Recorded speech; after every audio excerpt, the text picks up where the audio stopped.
In this video, I'm going to take you with me as I try designing an e-commerce email using Figma's AI feature. However, this isn't just going to be another basic AI tutorial where I type in a couple prompts, show you the result, and then call it a day. Because I'm also going to be giving you the actual principles that go into designing high converting email campaigns. And these are the same strategies I've used to generate over $50 million in email revenue. Now, it's important to note that whilst AI can help your team work more efficiently, it shouldn't be the only thing that you rely on when it comes to email design. It should just be a piece of the puzzle. And today I'm going to show you the right way to use it with Figma's AI feature. But before we jump into Figma, it's important to know what makes an email convert. Because if you don't know what actually works, you won't be able to prompt AI in the right way, even if you tried. And this is something I see brands skip over all the time. They open up a design tool, build something that looks good, and then they wonder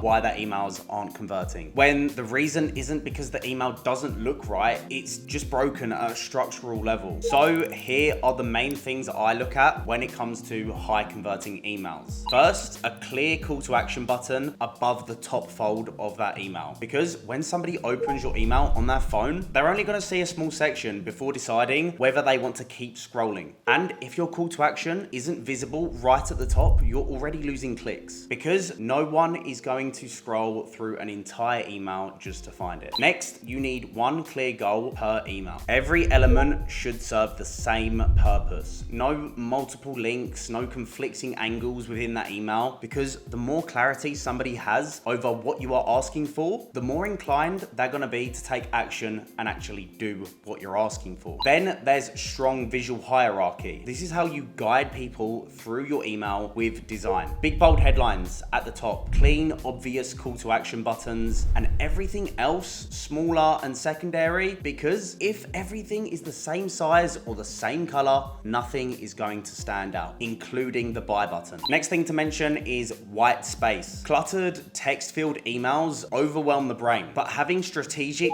white space keeps your emails scannable, which means people will pay attention long enough to actually read what your email is about. And lastly is keeping things mobile optimized, because most emails in 2026 are going to be opened on somebody's phone. So if what you designed doesn't translate well onto smaller screens, you could be losing out on easy conversions. But either way, now that you know the principles and the framework, let me actually introduce you to the tool that we're going to use to build out this email design. That is Figma AI. It's a generative design feature built directly inside of Figma. But what makes this so different from most AI design tools is that it doesn't just spit out a static image you can't go ahead and edit or adjust. And that is because it lives inside a full design environment. Everything that it generates is made up of real editable layers, like text blocks, buttons, images, and shapes. So all of it is fully movable and adjustable. And that's what makes it genuinely useful, because you're not just stuck with whatever it produces. You can actually go ahead, adjust things you don't like, delete sections that don't work, swap in a better image, tighten up the hierarchy, and keep the parts that are actually solid. And that is a completely different workflow from starting a design from scratch. Now, with that being said, let's see how far we can actually go ahead and design an e-commerce email that I'd actually be happy to send out. So, bit of context about the brand that I'm choosing to create this email design for. As you can see here, I'm going to be doing a email design for Obvi, and this is the product that we're going to create the email design for. Now, just for a bit of purpose and demonstration, I'm using Claude to generate the copy. Again, a little bit of an add-on here, but you can see what I'm about to prompt. Okay, I've basically told it that we need a value-based email campaign for this product. Connect to the product page here. Make sure to use an MCP tool. What this is basically going to do is it's going to get Claude to go ahead and actually scan this product page here, and it's going to start to pull out the different things that we need, that being the fonts, colors, tone of voice, and then it's going to actually go ahead and give me the prompt for Figma's AI feature, plus also images to put into the product page. I'm going to let this go ahead and render. I'll be back in a second and show you what it spits out. So obviously it's still rendering at the minute, but as you can see, what it's done is taken screenshots from the product page, looked at that brand identity, it's created the campaign strategy, as you can see here, for the angle, beauty, and burn, produced the email copy, as you can see here. We've got the hero image, we've got the section 1, section 2, and so forth, right? Now, it's actually gone ahead and gave me the prompt that I'm going to go and put into Figma, okay? So let's just simply go ahead, copy the prompt, and come back over to Figma at the top here. I'm then going to go ahead and click on make in the top right corner, and I'm just going to paste in the prompt. Okay. Then I'm going to come back to Claude and I'm going to copy this entire email section here. I'm going to ignore the subject line and the pre-header because obviously it's separate to the actual email design itself, but let's just paste that in here. And now one thing that I want to do is just click on the Claude Opus for the model. Okay. Now we're just going to literally click enter and see what this spits out. Okay. You're seeing this live with me as this is getting produced. Now, for some reason, it's actually produced a landing page. I did not ask it to produce a landing page at all. I don't think it mentions anywhere on Claude about a landing page. Design a 6-pixel wide responsive marketing email. So what I'm going to do now quickly is just say, this is not an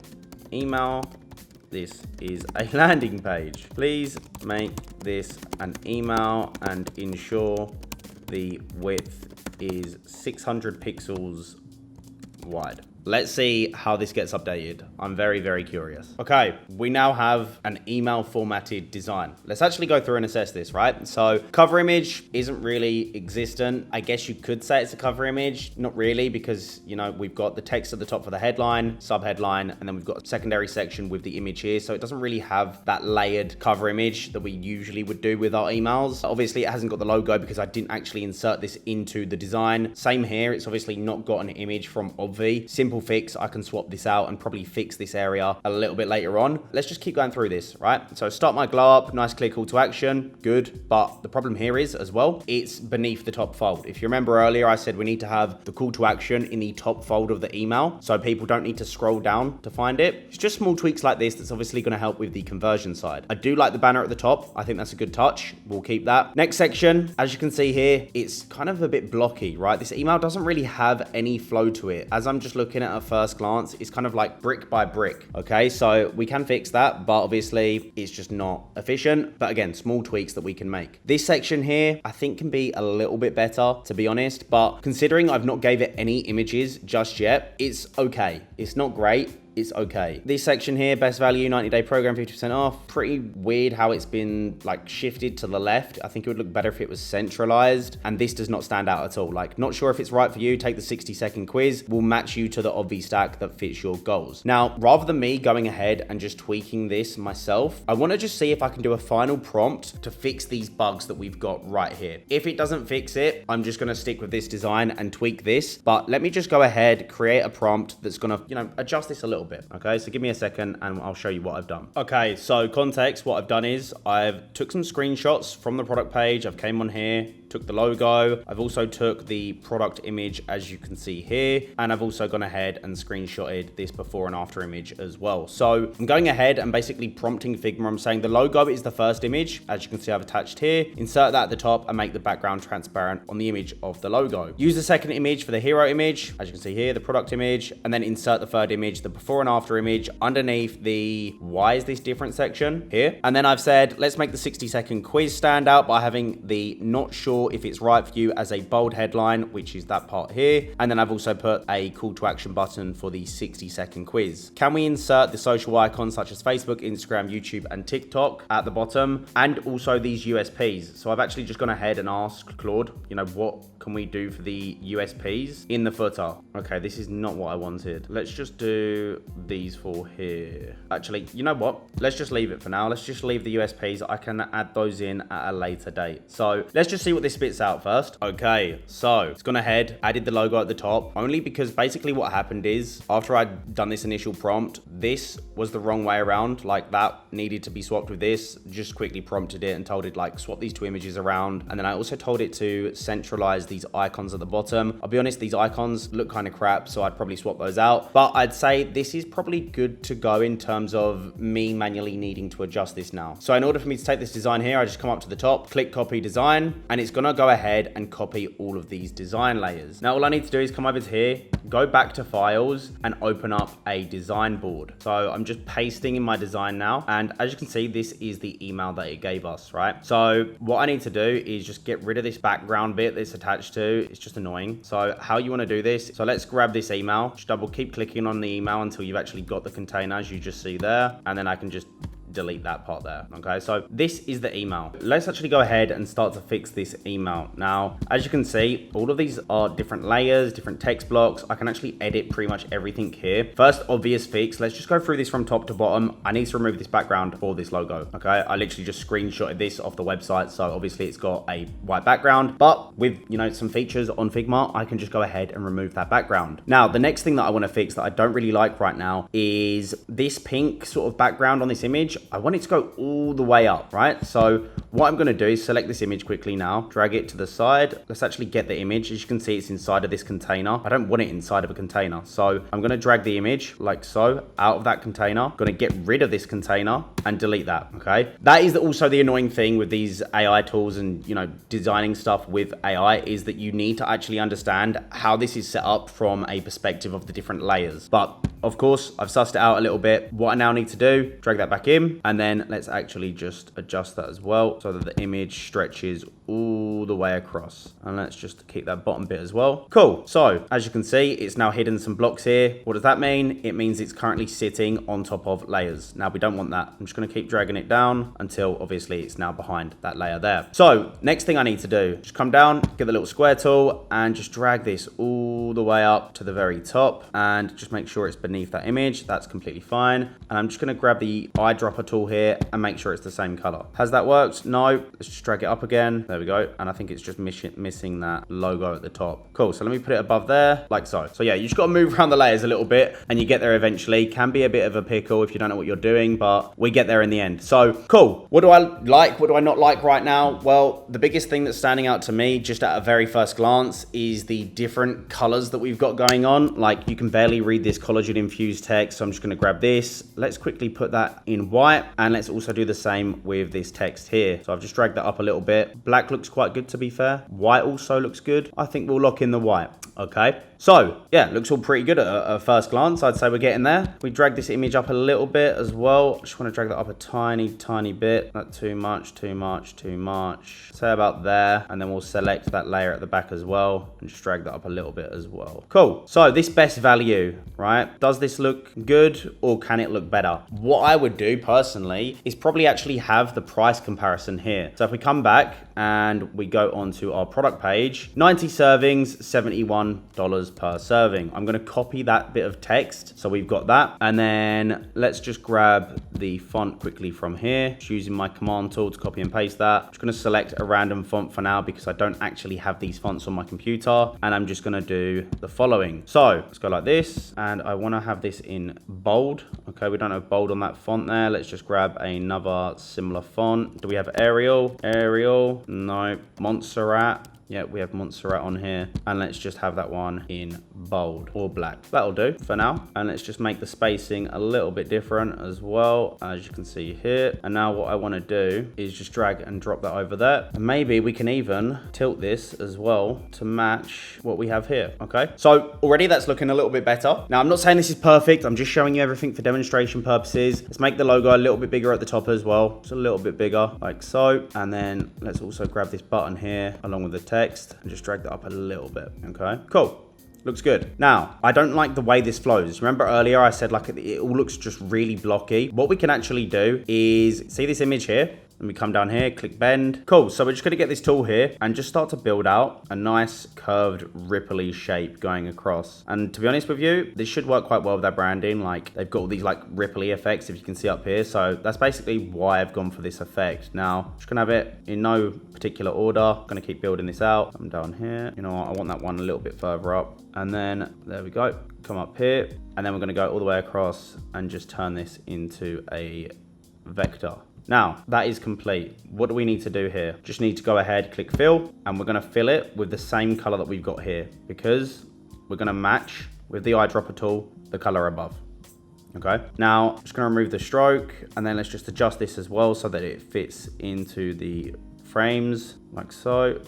There we go. We all good over here? Looks all good. And that is how I would start to build out this email. Already looks a lot better. However, there is one thing that I don't really like. First of all, this start my glow up. I feel like it would look better. And not only would it look better, but it would make more sense for this to be inside of this image at the top, because remember, we want it to be in that top fold, okay? Now, we could go ahead and put it around here, but the problem is it's cutting off the product image. So what I'm actually gonna do is make some more room for it. And how we're gonna do this is we're just gonna move it to the side for a second, like this, grab this image, and I'm just gonna pull that image up like so. And now I wanna basically have a gap at the bottom here for that call to action button. So I'm just gonna get another square box, drag it across, and I'm gonna fill it with that same color that we've got here, okay? Just make sure, obviously, we get rid of these white lines, drag that up. And now I'm gonna drag this into the center of the email, like so. And to be honest with you, I probably want that a little bit bigger because I need the reviews underneath. As you can see here, I'm gonna have to drag this table up a little bit, up there, like so. And I also don't like the color of this font, so I'm just gonna make that white quickly now, so it pops a little bit more. And let's also make this stand out as well. So what was the font we used up here? Let me just grab this. That was, what font is that? ABEEZE.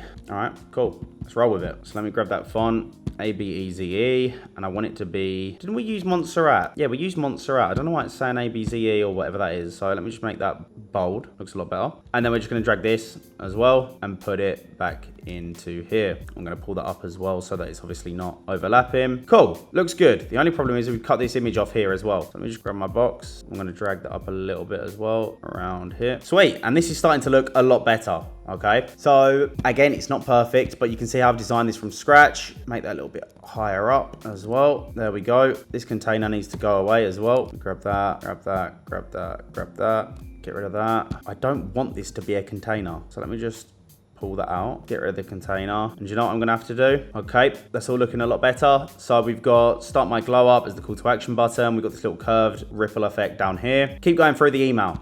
Now, I think what we can do here as well, sort this bit of text out. Don't know why it's like this. Do you know what? We're gonna have to put this all into one big text block. So let me just make this Montserrat, replace fonts, copy that. And again, I'm just using Montserrat because I don't actually have these fonts installed on my computer and I just don't really have the intention to do so. Montserrat. Let me put this all into one big text block as well because this is all a bit sloppy. Cool. Just make that 14 as well so it's all in 3 lines. Come down, fix this as well. Hydrogenized thermogenic stack. Like so. Be a little bit smaller, a little bit lower even, like so. Okay, cool. Already looking a lot better. I don't want to spend too much on this email. Let me just go ahead and get this section here as well and just make the background the same color as above so it flows a little bit better, and we can probably bring that up a little bit more as well. Just grab that box. Okay, and again, I'm just gonna do the exact same for this section here. Oh, like so. And then as well, let's grab that section there. Go ahead, update that. Perfect. Keep lifting that all up. There we go. So already this is looking a lot better at the top. You can see how I've adjusted this so far. We've also got this section down here. I've made it all the same color so it blends and flows a lot better with this ripple effect at the top. So that's the main thing that we'd fixed. This needs to stand out a little bit more. Like, it just doesn't even make sense for it to be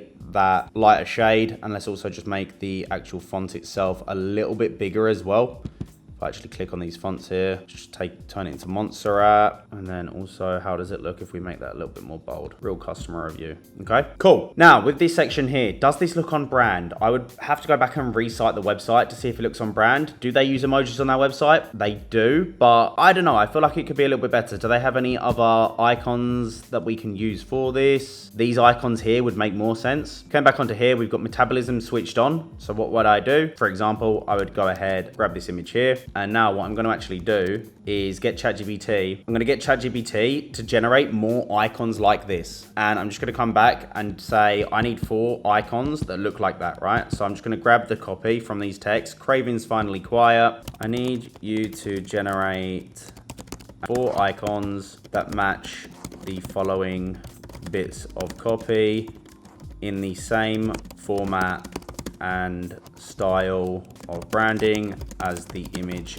attached. Generate image 1 to illustrate this piece of copy. Cool. And then I'm just going to go through and keep doing that for all of the icons that we have on the product page. Okay, cool. So yeah, I've just generated all of those images with ChatGPT. Just going to download them all and just chuck them into the design. Just come over here, download that one. I wonder if we can select all of these and remove the background on all of them. Okay, cool. So let's select all 4 of these images and just make them a lot smaller. And what we're gonna do is we're gonna mix this section up here. I really don't like the way it's laid out. I don't like the icons that it's used. Like, you could run with it, of course, don't get me wrong, but I feel like it could be illustrated a lot better and more on brand. So I'm just gonna remove these icons like so. I'm also gonna grab these boxes and just move them across. And now for this section, what I'm thinking we can do is just make it a different color. Just trust the process like this, okay? And I wanna use the purple that's on that product page. So they've got this purple here. I feel like we can use this color. So I'm just gonna screenshot that, come across, drop it in, and then I'm gonna just use that color ID that we've got there, like so. And then I'm gonna use this tool again that we used earlier, just to make that ripple effect. So I just wanna go on the left side up to around here, and this should be in the center around here. Yep, go to the center, and we just want it to be a nice curve around there, right? And then just drop that down as well. Okay, cool. Now we'll just fix that up as well. Just make sure it's perfectly central. The left side done, right side also done. And then I'm just gonna go and get rid of the stroke, fill it with the same color we used a second ago, and then probably just bring that down to around here. And then, right, just leave it around, say, here. And then what we want to do is grab these icons that we've got, and I want to align them on the left side. So let me just put that above that square section that we've got. Just fix this as well. Okay, I want these all to be centrally aligned. Make them a little bit smaller around that. Okay, select all of these. Have we got enough space between them? Looks good. Is it me or has that got a little bit more space in the middle here? It does, so let's just make sure it's got the same space. There we go. And now I've just got to bring these as well, like these text blocks. Energy without the 3 p.m. cliff. Which one was this? Energy without the 3 p.m. cliff. Okay, so that's the time one. So that's gonna come across here. I'm gonna have this all just be white for now as well, so I can actually see what I'm working with. And to be honest, I think white is the only thing that's actually going to work with these. So energy without the 3 p.m. cliff. Okay. Cravings finally quiet was this one. Make that white as well. And we'll fix the spacing in a minute. I just want to know what one's what. The hair one is skin and hairs is that one. Okay. Makes sense. Obviously the last one is going to be that one as well. Okay. Cool.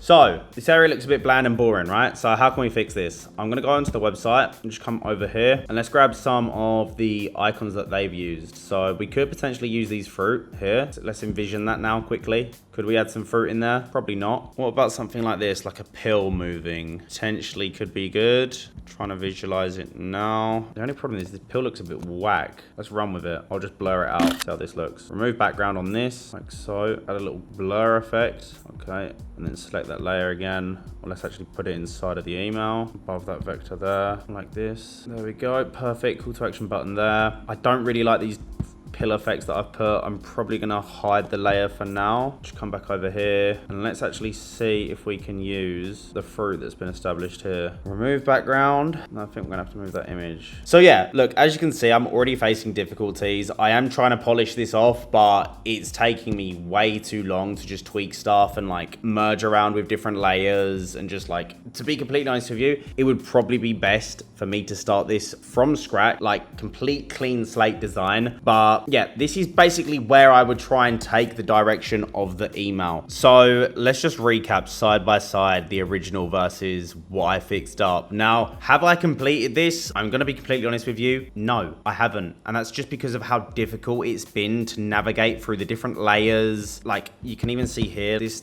text block's been rendered weird. I had to fix this. I'm trying to drag stuff and it's in like these different table cells, containers, and like it's just an absolute mess in some instances. Have I managed to use it as inspiration and try and tweak what we've got here? Of course. And like you can do it, but for the time and efficiency that is, you know, took me to create this design, which by the way, I didn't even finish. I got to around here and I was like, I give up. But yeah, like it could be possible. What I would probably do if I was doing this again, if I was using the Figma AI, is I would get what the AI has produced like this, and I'd then go ahead and just probably create a new frame and just build the email side by side. So you're not messing around with these like different layers and like trying to move blocks and like stuff. Like look at this stuff. Like it's all over the place. Like it's really, really hard to play around with. But yeah, this was the design direction that I took it from top to bottom. Obviously just changed the colors. Basically I wanted this whole image to be like one hero image section, and I had this like ripple effect as well, because as I was saying earlier, like this is very blocky. Like this whole email on the left is very, very blocky. But what you can do is just use it as a stencil and be like, all right, cool. This is the framework. How can I improve it from a design perspective and just make the email flow a lot better so it takes the user down through that email? That's what I've done here. Like I've just made it a bit more fun, engaging. We've got these different gradients here. I did actually have to fix the text, as you can see here, like it was just all over the place. Some text here as well, just had to make it stand out a bit more. Added another call to action button as well. Best value section here, like you can see I've added this like price comparison, just got a bit creative with this. Obviously I had to remove the image background from that logo. Yeah, you can just see side by side what I've done essentially. Is it worth the payoff? Probably not if you're designing it side by side, but well, I say if you're designing it side by side, but if you're like designing the layers on the email that's been generated, I probably wouldn't do that. Like I said, I would just have, you know, email on the left for inspiration, and then you can just plug and play, and like you can probably just drag and drop what you want from here